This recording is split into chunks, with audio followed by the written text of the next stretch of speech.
कुछ इत्तेहादी हमसे जिक्र ज़रूर करते हैं कि अब तो हमारी बस हो गई। वो अपना बोझ खुद नहीं उठा सक रहे तो वो कौम का बोझ क्या उठाएंगे।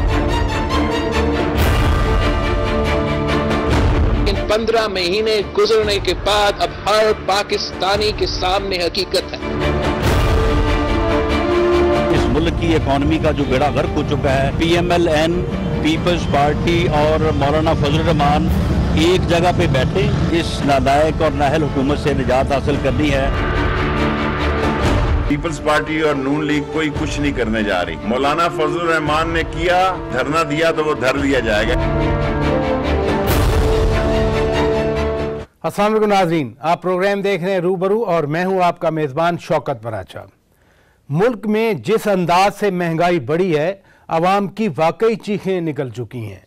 इस बढ़ती हुई महंगाई की वजह से हुकूमत खुद भी परेशान हुई है। अब हुकूमत कह रही है कि ज़ख़ीरा अंदोज़ों के खिलाफ भरपूर कार्रवाई करके महंगाई पर हम काबू पाएंगे। साथ साथ वज़ीर आज़म इमरान खान ने गंदम की कीमतों में कमी लाने के लिए सूबाई हुकूमतों से भी तजावीज़ तलब की हैं। महंगाई की वजह से आवाम तो तंग हैं, लेकिन अपोजिशन भी इससे कुछ फ़ायदा नहीं उठा सकी। अपोजिशन तो खुद डिवाइडेड है। अपोजिशन के अपने रैंक्स एंड फाइल्स में डिवीज़न है, जिसका बरमला इजहार मौलाना फजल रहमान कर रहे हैं। अब इस तमाम सियासी तनाजुर में जहाँ हुकूमत परेशान है, जहाँ अवाम परेशान है, जहाँ अपोजिशन डिवाइडेड है, तो फिर आगे का रास्ता क्या बचता है।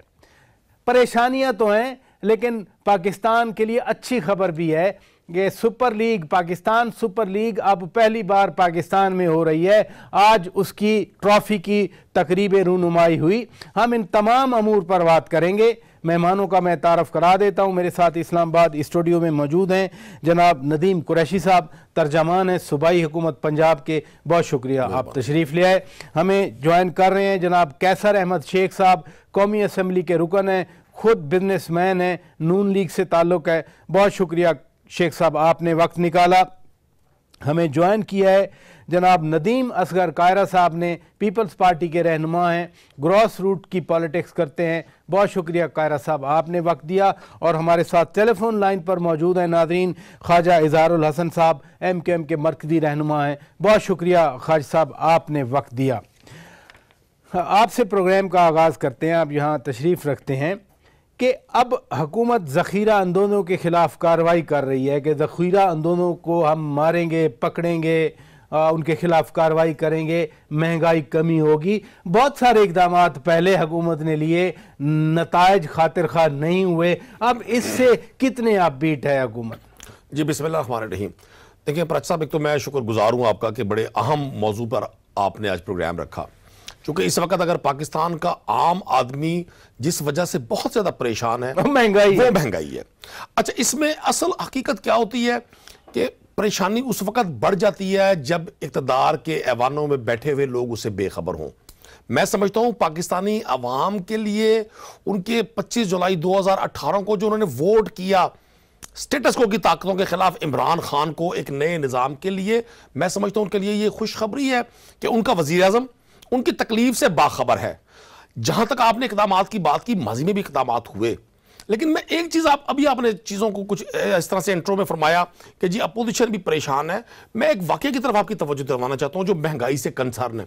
पिछले दिनों एक वाक़या कोर्ट हुआ कि नेशनल असम्बली के मेंबर जो PMLN से शेख फयाजुद्दीन साहब, उन्होंने एक बहुत बड़ी रैली निकाली रहीम यार खां में महंगाई के खिलाफ। बहुत बड़ी से मुराद उसमें गैदरिंग थी, 200-400-500 लोग थे। वेरी नेक्स्ट डे उनके घर से या उनके स्टोर से कुछ 60,000 मन गंदम चीनी बरामद हुई। मैं समझता हूं आज जिस तरह से मैं पिछले 3-4 रोज से मीडिया की टोन देख रहा हूं, मुझे बड़ा अच्छा लगा कि आप लोग भी अब रोल प्ले कर रहे हैं उन लोगों को बेनकाम करने में जो इस सारे हिजान के जिम्मेदार हैं। हुकूमत अपने तौर पर जिम्मेदार है हर चीज की, लेकिन यहां कुछ नादीदा ताकतें ऐसी हैं। जिम्मेदारी तो हुकूमत की है। अगर कोई होर्डिंग कर रहा है, कोई ज़ख़ीरा अंदोज़ी कर रहा है, तो उसके खिलाफ एक्ट किसने करना है? सर हुकूमत, आप देखें गंदम का जो बहरान पैदा करने की कोशिश की गई, हुकूमत पंजाब ने भी और फेडरल गवर्नमेंट ने भी इस पे किसी शख्स को रिलैक्स नहीं किया। लेकिन जो पैसे कमाने थे वो तो कमा लिए। अगर आटा 45 से 70 हुआ, 80 हुआ, उस अरसे में 2 हफ्ते थे या 3 हफ्ते थे, जिन्होंने पैसे कमाने थे कमा लिए। नुकसान किस वक्त का हुआ? आम आदमी का नुकसान किस हुआ? जो कराची में रहता है। नुकसान किस हुआ? जो लाहौर में रहता है, जो आम गलियों में रहता है, जो आम महलों में रहते हैं। बड़े आदमियों को तो वैसे ही मसला नहीं होता, मसला तो आम आदमी का होता है। देखिए प्राची साहब, मैं समझता हूं इमरान खान साहब की बतौर prime minister grass root level पे मौजूद लोगों की इस बेचैनी का नोटिस लेना और उनका पूरा एक सेटअप बना देना, ना सिर्फ सूबों में मरकज में, ये इस बात की गमाजी करता है कि हम उस शख्स को भी बेनकाब करेंगे जो सारे मामलात से फायदा उठाने की कोशिश कर रहा है। और आप देखिए जीरो टॉलरेंस थी गंदम के मामले में। इधर रुकिए, गंदम की आपने बात की। ख्वाजा इजहारुल हसन साहब, वजीर आजम इमरान खान ने सूबाई हुकूमतों से अब तजावीज़ ली हैं कि गंदम की कीमत में कमी कैसे लाई जाए। सपोर्ट प्राइस तो फेडरल गवर्नमेंट फिक्स करती है, अब सूबाई हुकूमतें आप वाकई समझते हैं कि ये गंदम की कीमत में कमी लाने के लिए कुछ कर सकती हैं? बहुत शुक्रिया। देखें, ये ड्रामा कोई आज का नहीं है। ये तो पिछले 10 साल से हम देखते चले आ रहे हैं। ये कभी चीनी की सूरत में होता है, कभी गंदम की सूरत में होता है, और ये शुगर केन माफिया जो है, ये गंदम माफिया जो है, फिर हमारे यहाँ इसी तरह पाकिस्तान में दुनिया का बेस्ट कपास, अगर आपको याद हो कि किसी जमाने में पूरी दुनिया हमारे कपास से फायदा हासिल करती थी, उस माफिया ने हमारी उस कपास की एक्सपोर्ट का भी बेड़ा गर्क कर दिया। ये तो एक मखसूस लोग होते हैं जो होल्डिंग माफिया है। ये बैंकों में मॉर्गेज करते हैं, ये पैसों को ये गंदम को स्टोरेज करते हैं, फिर यही गंदम बाहर जाती है, बाहर से फिर महंगे दामों पता नहीं बाहर जाती है या यही कहीं छुपा ली जाती है और फिर उसको बरामद कर लिया जाता है। ये भी एक बहुत बड़ा सवाल है। जी हाँ, होर्डिंग का भी जहाँ तक ताल्लुक है, इसमें सूबाई हुकूमत ये तो शामिल है ना। इस्लामाबाद में तो फेडरल गवर्नमेंट की पॉलिसी साज इदारे मौजूद है, लेकिन जो रेगुलेटरी पॉलिसीज हैं, जो होर्डिंग्स है, जिसमें फेडरल गवर्नमेंट और सूबाई हुकूमत दोनों मिलकर चलाती हैं। अब अगर ये मार्केट में एक जमाने में मुझे याद है कि चीनी जो है वो 60 रुपए और 65 रुपए पे नहीं मिल रही थी, जबकि सरकारी रेट जो है उस जमाने में 40-42 रुपए थे, मुझे याद है 2010-11 में। लेकिन आखिरकार वो होर्डिंग माफिया ने क्या किया, वो अपनी चीनी वक्त में निकाली और ब्लैक में की। रेगुलेटरी अथॉरिटी जो है हमारे यहाँ वो कमजोर है। अब रेगुलेटरी अथॉरिटी किसके पास है? ये उन्हीं के पास है जो बड़े बड़े ग्रोअर्स हैं, उन्हीं के लोग उसमें इंस्पेक्टर हैं, उन्हीं के लोग उसमें डीजी हैं, उन्हीं के लोग उसके विजिलेंस टीम में हैं। अब इसमें प्राइम मिनिस्टर साहब मेरा ख्याल है कुछ उनके पास या तो मालूमात नहीं है, या फिर वो उस चीज को कंट्रोल नहीं कर पा रहे, या उनके इर्द गिर्द के जो लोग हैं वो शायद उन्हें एक्चुअल पिक्चर दिखा नहीं पा रहे। और सूबाई हुकूमत बिल्कुल मुलव्वस है। सूबाई हुकूमतों के बगैर तो होर्डिंग हो ही नहीं सकती। सिंध में तो इतने बड़े बड़े गोडाउन हैं जिसका किराया होर्डिंग से ज्यादा है, होर्डिंग से ज्यादा उसका किराया है, जितने की होर्डिंग है उससे ज्यादा का तो किराया है लाखों रुपए का। कारा साहब, मैं आपकी तरफ आता हूं। जो महंगाई के हवाले से मैं बात कर रहा था यहाँ नदीम कुरैशी साहब के साथ बैठकर, कि अब एक रोड मैप वजीर आजम ने कहा है कि दिया जाए जखीरा अंदोजों के खिलाफ कार्रवाई का। ये कागजी बातें हैं या वाकई कुछ रियल टर्म्स में फर्क पड़ेगा, फायदा होगा महंगाई नीचे लाने में? पहली बात यह है कि मैं आपका शुक्रिया अदा करता हूं कि आपने मुझे लिया। डॉक्टर साहब, बात दरअसल ये है कि जो प्राइम मिनिस्टर साहब बात कर रहे हैं, अगर उसके ऊपर वो यू टर्न ना लें और उसके ऊपर फोकस करें, तो मैं समझता हूं कि हमेशा जब भी फोकस किया जाता है बेहतरी आती है। अगर वो ये बेहतरी करना चाहते हैं, अगर उनकी नीयत बेहतरी पर है, तो पहले जो उनके साथ बैठे हुए लोग हैं उनकी तरफ देखें कि वो क्या कर रहे हैं, उनको भी वो कट लगाएं, और उसके साथ साथ जो सूबाई गवर्नमेंटें हैं उनके साथ मुशावरत करें और उन्हें कहें कि आप प्राइस कंट्रोल कमेटीज जो हैं उनको फाल करें।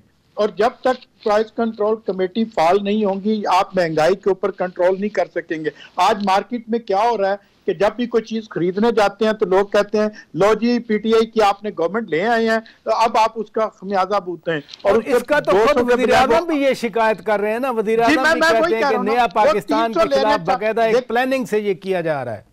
जी प्राचा साहब, प्लानिंग से तो लोग जो देखें माफिया है, जिन माफिया का वो खुद जिक्र कर रहे हैं, उस माफिया का जब प्राइम मिनिस्टर खुद जिक्र कर रहे हैं तो उसके ऊपर कंट्रोल भी तो प्राइम मिनिस्टर और उनकी गवर्नमेंट ने और उनके जो मुतहत है उन्होंने ही करना है ना। लेकिन बदकिस्मती यह है कि इनका कंट्रोल नहीं है। मेरी बात करने का मकसद यह था कि इनका कंट्रोल नहीं है। जैसे ख्वाजा साहब ने कहा कि ग्रास रूट लेवल की, इधर रुकिएगा कैसर अहमद शेख साहब, आप मुझे सुन रहे हैं? जी मैं सुन रहा हूँ। शेख साहब, हम डिस्कशन कर रहे हैं कि महंगाई हो गई, वजीर आजम ने कहा जखीरा अंदोजों के खिलाफ कार्रवाई की जाए। आप पॉलिटिशियन हैं, अपोजिशन से हैं, लेकिन आप बिजनेसमैन भी हैं। ये होर्डिंग, ये जखीरा अंदोजी पहली दफा नहीं हो रही, ये एक बहुत बड़ी लानत है। कैसे कर्ब किया जाए इसको? शौकत पराचा साहब, आपका बहुत शुक्रिया, आपने इस टॉपिक पर मेरे से बात की।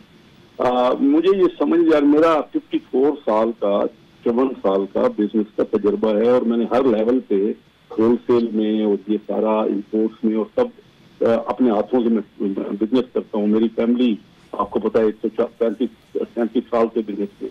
सर ये मुमकिन ही नहीं है जिस तरह ये बात करते हैं। अगर होल्डिंग होना यानी किसी का स्टॉक रखना एक नॉर्मल प्रोसेस है बिजनेस का। अगर आप होल्डिंग नहीं करेंगे तो आपका इतनी और महंगाई हो जाएगी जिसका आप एकदम पता लगेगा कि माल ही नहीं है और ऊंचे रेट पे भी कोई नहीं दे सकेगा। मेरे दोस्त, ये सब हवाई बातें हैं, ब्यूरोक्रेट्स ने समझाया हुआ है। ये ग्रास रूट लेवल की या बिजनेस की बातें ही नहीं है। महंगाई तो देखिए रोक ही, या तो ये सारा काम करके अगर तो कोई कीमतें नीचे ले आए। शेख साहब बाकायदा वजीर आजम एक बात का ऐलान कर रहे हैं, फिर हुकूमत की जो वजीर मुशीर इत्तलात है मोमिन खुसूसी डॉक्टर फिरदौस आशिक अमान, वो ट्वीट में ये खुशखबरी दे रही हैं कि वजीर आजम के इस ऐलान से जखीरा अंदोजों के खिलाफ कार्रवाई होगी और फिर अशिया जरूरिया की कीमतें नीचे ले आएंगे। आप कहते हैं इससे फर्क ही कोई नहीं पड़ेगा? मैं पराचा साहब ये कहता हूँ कि मैं खुद Karachi chamber of commerce industry का प्रेसिडेंट था। मेरा बेटा Irfan Kaiser Sheikh Lahore chamber of commerce industry का प्रेसिडेंट था। मेरा first cousin Faisalabad chamber of commerce industry का प्रेसिडेंट है। ये हमारा काम है। देखिए मैं जो कहता हूँ बड़े वसूख से कहता हूँ, अगर तो वजीर आजम साहब और उनकी टीम महंगाई को, उनकी कीमतों को, जो चीनी की कीमत और गंदम की कीमत, या तो ड्यूटीज को कम करेंगी बाहर से इम्पोर्ट, तब तो हो सकता है। अगर ये इस तरह चाहे कि महंगाई पे हम जखीरा अंदोजों पे छापे मार लें या सूबाई हुकूमतें कुछ कर लें, तो मैं वसूख से कहता हूँ, आपके प्रोग्राम में कह रहा हूँ कि अगर ये कर लें तो मैं इतना खुश हूँगा, इतना इनको मुबारक दूंगा। ये मुमकिन नहीं है, ये सब हवाई बातें हैं। चल इधर रुकिएगा शेख साहब, आप कह रहे हैं कि हवाई बातें। इधर रुकिएगा नाजरीन, ब्रेक लेते हैं।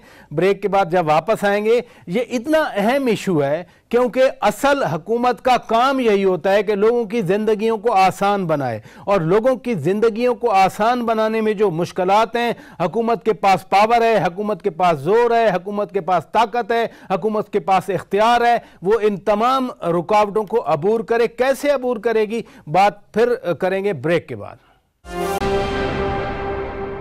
वेलकम बैक नाजरीन, रूबरू प्रोग्राम आप देख रहे हैं और हम बात कर रहे हैं महंगाई के हवाले से।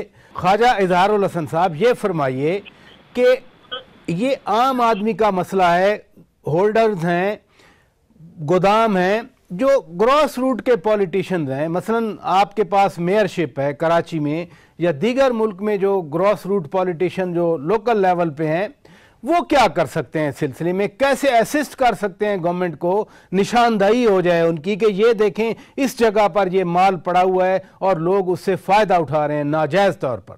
देखें, सबसे पहली चीज आपको मैं बड़ा क्लियर बता दूं, ग्रास रूट लेवल की कोई पॉलिटिक्स इस वक्त पाकिस्तान में नहीं है। हम ग्रास रूट मिडिल क्लास के लोग हैं, लेकिन हम आपको बता रहे हैं हमारी कोई पॉलिटिक्स नहीं है, पंजाब में कोई पॉलिटिक्स नहीं है, क्योंकि जिस मुल्क का लोकल गवर्नमेंट का निजाम एक खिलौना बना हो, पपेट बना हो, चाहे वो पंजाब में हो चाहे वो सिंध में हो, वहां कोई ग्रास रूट लेवल की पॉलिटिक्स नहीं होती है। इन तमाम बडेरों, जागीरदारों को, होल्डर्स को ये डिप्टी कमिश्नर्स माफिया सपोर्ट करती है, पुलिस सपोर्ट करती है। इसमें लोकल गवर्नमेंट या ग्रास रूट लेवल का बंदा क्या करेगा, आप बताइए? उसकी तो 50 एकड़ जमीन भी हो तो उसके लिए मुसीबत हो जाती है। यहाँ तो लाखों एकड़ जमीनों का मसला है, यहाँ तो लाखों करोड़ों टन गंदम और चीनी का मसला है।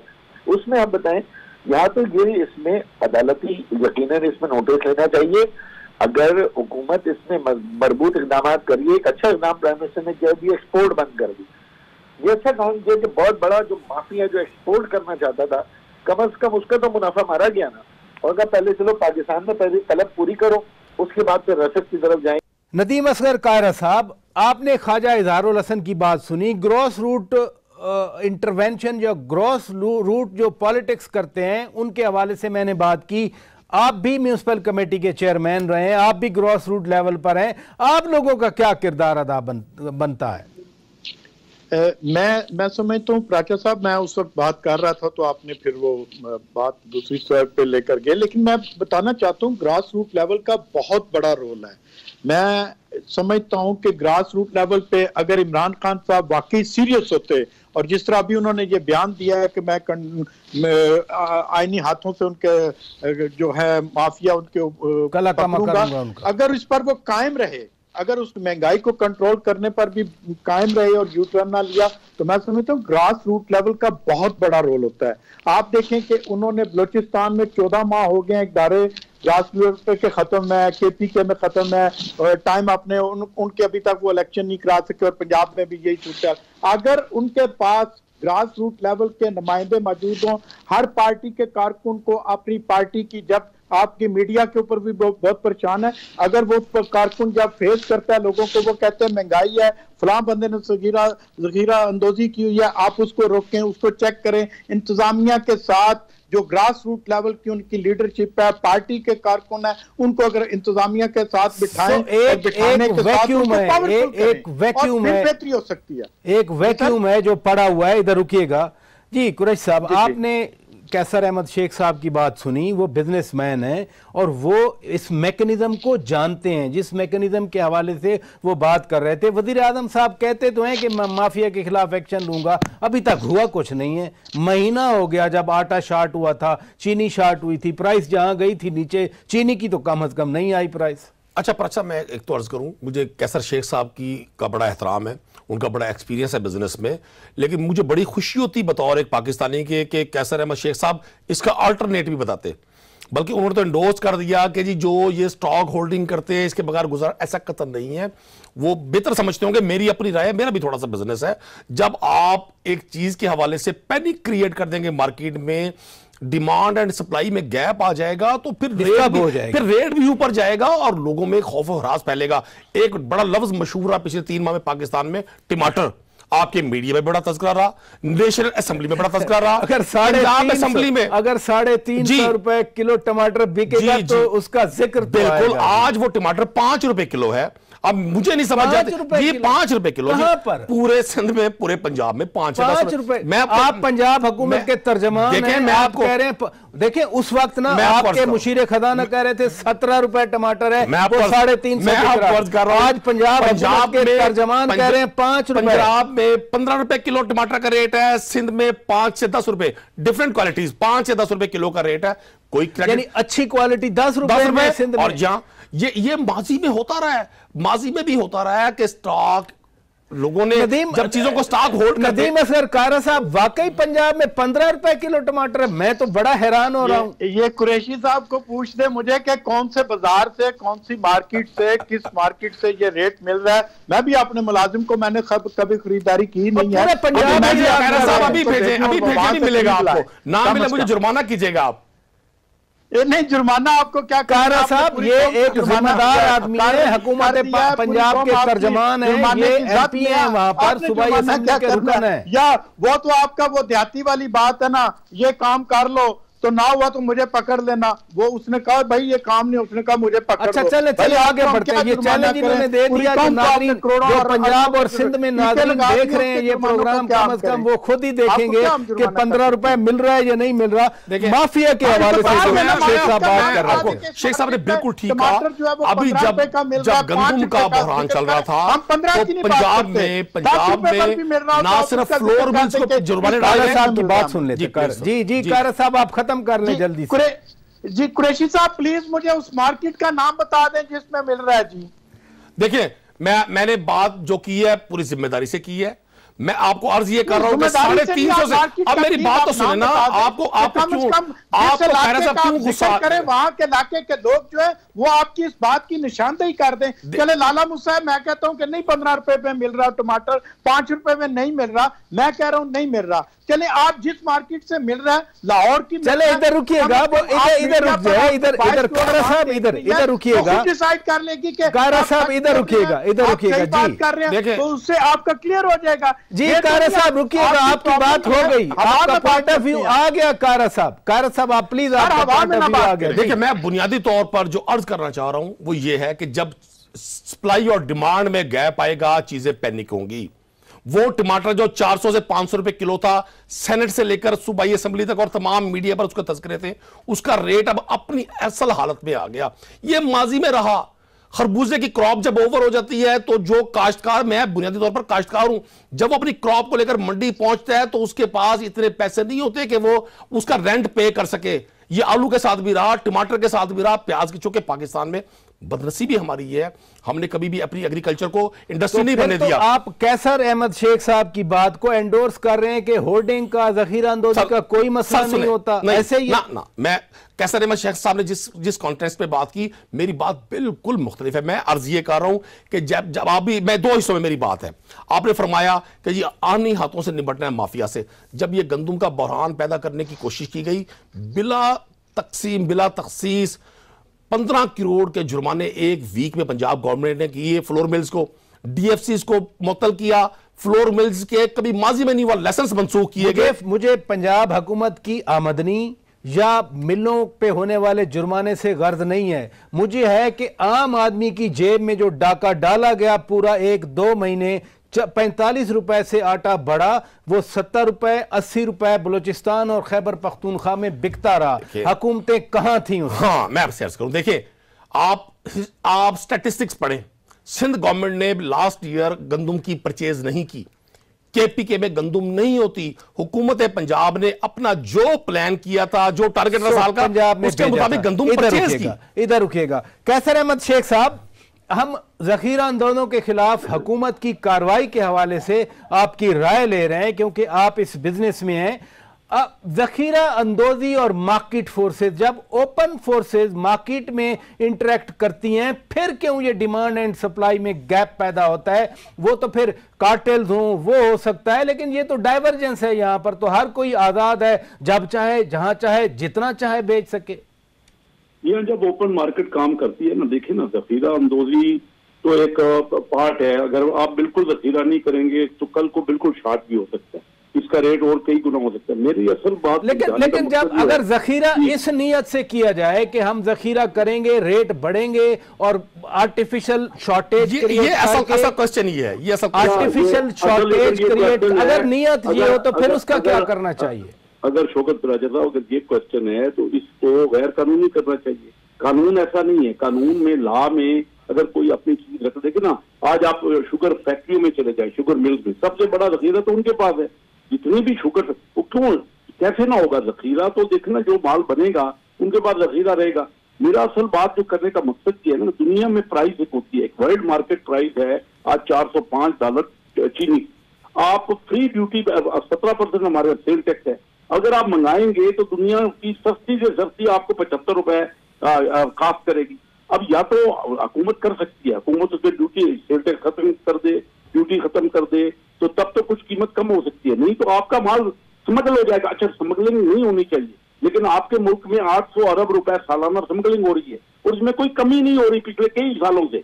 हाँ, इमरान खान साहब अगर स्मगलिंग कम करवाते हैं तो मैं इनको शाबाश दूंगा कि अच्छी बात है, बड़ी अच्छी बात की आपने शेख साहब। अगर वाकई स्मगलिंग के हवाले से हुकूमत बार-बार ऐलान कर रही है, मुश्किल काम है जी, जितना तब तो रेट कम हो सकते हैं। अगर ये सिर्फ छापे मार के या ये सूबाई हुकूमतों को कहेंगे ना कि रेट कम कर दो, तो वर्ल्ड मार्केट सस्ते से सस्ता जो दुनिया में रेट है चीनी का इस वक्त, उससे कम तो आप नहीं कर लेंगे। आपका माल बाहर चला जाएगा। आपका पॉइंट आ गया, आपका पॉइंट आ गया शेख साहब, इधर रुकिएगा, आपका पॉइंट आ गया। नाजरीन, ब्रेक लेते हैं, ब्रेक के बाद जब वापस आएंगे, ये पीटीआई की हुकूमत और पीटीआई हुकूमत के इत्तेहादियों के दरमियान मामलात अभी भी कहीं ना कहीं कुछ ना कुछ शकूक व शुबात का इजहार है। चौधरी शुजात हुसैन ने आज फिर वज़ीर आज़म इमरान खान को मशवरा दिया कि इन खुशामदियों से बचें। वो कह रहे थे कि मैंने नवाज शरीफ को भी यही मशवरा दिया था कि खुशामदियों से बचें। कभी शुजात हुसैन कहते हैं कि वज़ीर आज़म फसादियों से बचें, इत्तेहादियों पर एतमाद करें। मैं ज़रूर बात करना चाहूँगा इस नुक्ते पर, लेकिन ब्रेक के बाद। वेलकम बैक नाज़रीन, प्रोग्राम रूबरू आप देख रहे हैं। ख्वाजा इज़हारुल हसन साहब, चौधरी शुजात हुसैन इत्तेहादियों के हवाले से बार बार कह रहे हैं कि वज़ीर आज़म को अपने खुशामदियों से बचना चाहिए, फसादियों से बचना चाहिए। वो किन लोगों की तरफ इशारा हो सकते? आप भी इत्तेहादी हैं, आपके भी कुछ प्रॉब्लम रहे हैं हुकूमत के साथ। देखिए, मसला जो मैं समझता हूँ हमारे पास था और है वो ये कि हुकूमत में मुझे समझ में नहीं आता कि मैंडेट किसके पास है। अब आप फाइनेंस की मिसाल ले लें, शब्बर जैदी साहब थे, अफरीद साहब थे, जी हाँ। अब ये समझ नहीं आता कि पॉलिसी किसके पास है। तो इसी तरह पोर्ट एंड शिपिंग है, इसी तरह एग्रीकल्चर है, इसी तरह एक्सपोर्ट है, इम्पोर्ट है। पॉलिसी मुझे समझ नहीं आती। हमारे से भी मुज़ाकरात हुए हैं, तो मुज़ाकरात में मुताद्दिद मुअज़्ज़िज़ीन आए हैं, लेकिन मैंडेट लेके नहीं आए। ये नहीं पता चला कि जनाब मसले हल कौन करेगा। कन्फ्यूजन मौजूद है। बहुत शुक्रिया ख्वाजा इज़हारुल हसन साहब, आपने वक्त निकाला हमारे लिए। कुरैशी साहब, आप पंजाब हुकूमत के तर्जमान हैं, हुकूमती इत्तेहादी हुकूमत से नाराज़ हैं। कभी MQM को मनाने जाते हैं, कभी GDA को मनाने जाते हैं, कभी काफ लीग। चूँकि ज़्यादा इत्तेहाद काफ लीग का पंजाब सेंट्रिक है, चौधरी परवेज़ इलाही वहाँ बैठे हैं। ये शुजात हुसैन साहब कह देते हैं कि वज़ीर आज़म फसादियों से बचें, आज वो कह रहे हैं खुशामदियों से बचें। ज़्यादा तो मसला पंजाब में है, आप ज़्यादा अच्छा रोशनी डाल सकते हैं इस मामले पर। देखिए, मैं समझता हूँ कि चौधरी शुजात साहब एक बड़े ज़ीरक सियासतदान हैं। उनकी बातों में कई मैसेजेस होते हैं। इमरान खान साहब का अपना एक मखसूस अंदाज है, वो बिल्कुल गैर रिवायती सियासतदान है। वो किसी ट्रेडिशनल पॉलिटिकल फैमिली से नहीं है, ना उनकी उस तरह से कोई पॉलिटिकल फैमिली में कोई ट्रेनिंग हुई है। ना बनाते, इत्तेहादियों की जरूरत नहीं थी, मनाने के लिए ना जाते, टीमें ना बनाते, टीमें ना अप्रोच करती जाके। मैं कर्ज करूं, इत्तेहादी हमें बेइंतहा हमारे लिए ज़रूरी है, हमारे लिए मोअज़्ज़िज़ हैं, हमें उनका एहतराम है। और चौधरी शुजात साहब का तो इमरान खान साहब वैसे बड़ा एहतराम करते हैं। आप चौधरी शुजात साहब किस कॉन्टेस्ट में ये बात कह रहे हैं, इसकी तो वजाहत वही कर सकते हैं। पंजाब में चौधरी परवेज़ इलाही साहब बतौर स्पीकर, हमारी पूरी पार्लिमानी पार्टी का उनको एतमाद हासिल है और उन्होंने हमेशा मसाइल को कम करने की कोशिश की है। वज़ीर आला उस्मान बुज़दार वैसे भी, हालांकि कितनी तनकीद है उन पर, लेकिन आप यकीन करें पंजाब की हिस्ट्री में इतना मुनकसरुल मिजाज और इतना इजी अप्रोच चीफ मिनिस्टर कभी नहीं आया। वो चीज़ों को बड़ी जल्दी क्लोज करते हैं। उस शख्स को अल्लाह ने बड़ी सलाहियतों से नवाजा है कि वो चीज़ों को बढ़ने नहीं देते। चले इधर रुकिएगा, इधर रुकिएगा। कारा साहब, काफ लीग आपके साथ भी इत्तेहादी रही जब पीपल्स पार्टी की हुकूमत थी। अब चौधरी शुजात हुसैन हर दूसरे दिन कहते हैं कि वज़ीर आज़म इन खुशामदियों से बचें, फसादियों से बचें। क्या पंजाब में देखते हैं आप? जाहिर है काफ लीग का इत्तेहाद तो पंजाब में ही है ना ज्यादा। प्राचा साहब, मैं माजरत के साथ मैं आपके सवाल की तरफ आऊंगा। मेरे भाई ने उस वक्त कहा कि 5 से 15 रुपए टमाटर बिक रहा है। आज की रोजनामा जो है नवाए वक्त उसमें देख लो, उसमें लिखा हुआ ओपन मार्केट में 150 रुपए किलो है और 45 रुपए का फर्क आ रहा है। और ये मैंने रेट ये सामने निकाल कर मैं ये दूसरे टेलीफोन पर देख रहा था। मेरे भाई को कहें कि पहले मार्केट चेक करने। दूसरा देखें कि जब आप अलायंस में होते हैं तो अलायंस में हमेशा अपने लोगों के साथ नियत देकर उनको साथ रखना पड़ता है। देखिए, हमारे लीडर आसिफ अली जरदारी साहब मुश्किल तरीन हालात में, हमने गवर्नमेंट भी ली, हमारे हालात क्या थे, पाकिस्तान के हालात क्या थे आपके सामने उस वक्त। जो आप 10 साल की तो बात करते हैं, लेकिन परवेज मुशर्रफ के दौर में, काफ लीग के दौर में लोग लाइनों में लगकर आटा ले रहे थे। हमने उसको भी खत्म किया, किसानों को इंसेंटिव दिया, तो उसके बाद हमने किया। लेकिन उसके लिए जो अब अपने इत्तेहादियों को साथ लेकर चलते हैं, जब इत्तेहादी आपकी तारीफ करे तो इसका मतलब है कि आपने हमेशा अपने साथ जिसके साथ जो कमिटमेंट किया है, बंद कमरे में किया है, ओपन किया है, उसको फ्रूटफुल किया है। और आज आसिफ अली जरदारी साहब का नाम काफ ले लेकर उनकी तारीफ कर रही है। इधर रुकिएगा, इधर रुकिएगा। ये आप दुरुस्त कह रहे हैं, ये दुरुस्त कह रहे हैं। इनको अपनी नियत भी ठीक करनी चाहिए। इधर रुकिएगा, इधर रुकिएगा। इंफॉर्मेशन देनी हो वो भी ठीक देनी चाहिए। आज पूरी कौम को इधर रुकिएगा, इधर रुकिएगा, इधर रुकिएगा। साहब इधर रुकिएगा, बात हो गई आपकी। कैसर अहमद शेख साहब, अगर हुकूमत के इत्तेहादी नाराज हैं तो अपोजिशन पार्टियां भी एक दूसरे से को इतनी राजी नहीं है। आज भी एजाज सादिक, साबिक स्पीकर कौमी असेंबली, आपकी पार्टी के रहनुमा, वो गए मौलाना फजलुर रहमान से मिलने के लिए, लेकिन जो बाहर बातचीत की उससे फिर यही तासर मिला। वो कह रहे थे जी नाराज जरूर हैं लेकिन रवादार हैं। इट मीन्स के नाराजगी अपोजिशन जमातों के अंदर मौजूद है। फिर हुकूमत के खिलाफ कोई फ्रंट तो बन नहीं सकता ना। अपोजिशन बराए अपोजिशन हो रही है। फिर ये आपकी बात दुरुस्त है, इसमें कोई शक नहीं है कि अभी इस वक्त जो हमारी अपोजिशन की पार्टी हैं उनमें भी पूरा यानी एक यकसानियत, ये उनका एक ही नहीं है, उनका जो पॉइंट ऑफ व्यू है उसमें डिफरेंस है। अब मैं बात ये करना चाह रहा हूँ ना, देखिए इत्तेहादी जब साथ होते हैं ना तो आपको उनकी बात माननी पड़ती है और उससे कोई भी हुकूमत डिलीवर नहीं कर सकती। इसीलिए यही होता है कि जब तक कोई मैंडेट ना मिले, सही वादे मैंडेट ना मिले, क्योंकि उनको उसकी ये इन्होंने पीपल पार्टी की मिसाल दी। आप देखिए पीपल पार्टी के दौर में भी कितना रिजल्ट हुआ। देखिए मैं आपको थोड़ी सी बात करता हूँ, 1990 में इंडिया की मईशत हमसे 4 गुना थी। आज इंडिया की मईशत 9-9.5 गुना हो गई। बांग्लादेश आगे बढ़ रहा है, हम क्यों नहीं आगे बढ़ पा रहे? देखिए जब आपको कंप्रोमाइज करना होते हैं, आप दोबारा जाएं इलेक्शन में कोई अगर कौम को चाहिए कि वो किसी एक पार्टी को मैंडेट दे, अगर नहीं देंगे तो ये इत्तेहादी अपनी जगह पे पुश कर एक दूसरे को बात करते रहेंगे। मामूली बात नहीं है। कोई शुजात तो एक बड़े स्टालवर्ट लीडर है और उनका अगर ये कहना कि फसादियों से बचें, इसका मतलब काफी कुछ मामला खराब है। इसी तरह मैं कहूँ कि अपोजिशन ये अगर कोई कहेगा कि बिल्कुल हम एक ही पेज पे हैं तो मैं उस पर इकरार नहीं करता। बहुत शुक्रिया कैसर अहमद शेख साहब, आपने वक्त निकाला। बहुत शुक्रिया नदीम असगर कायरा साहब, आपने वक्त निकाला। ख्वाजा इजहारुल हसन साहब का भी हम शुक्रिया अदा करते हैं। नदीम कुरैशी साहब बहुत शुक्रिया, आप यहाँ पर तशरीफ़ ले आए। नादरीन, बुनियादी बात जो मैं बार बार कह रहा हूँ कि कोई भी हुकूमत हो, किसी भी शक्ल की हुकूमत हो, उसकी बुनियादी जिम्मेदारी है कि पाकिस्तान के अवाम के लिए ज़िंदगी में आसानियाँ पैदा करे। लेकिन ज़ख़ीरा अंदोज़ों और स्मगलरों के ख़िलाफ़ लड़कर ये मकसद हासिल किया जा सके तो अच्छी बात है, लेकिन हुकूमत के लिए और भी चैलेंजेस हैं। क्योंकि जब खुद वज़ीर-ए-आज़म माफियाज की बात करते हैं, तहकीकात हो चुकी हैं, तो उन रिपोर्ट्स को भी फिर मंजर आम पर लाया जाना चाहिए। अपने मेज़बान शौकत पराचा को इजाज़त दीजिए। खुदा हाफिज़।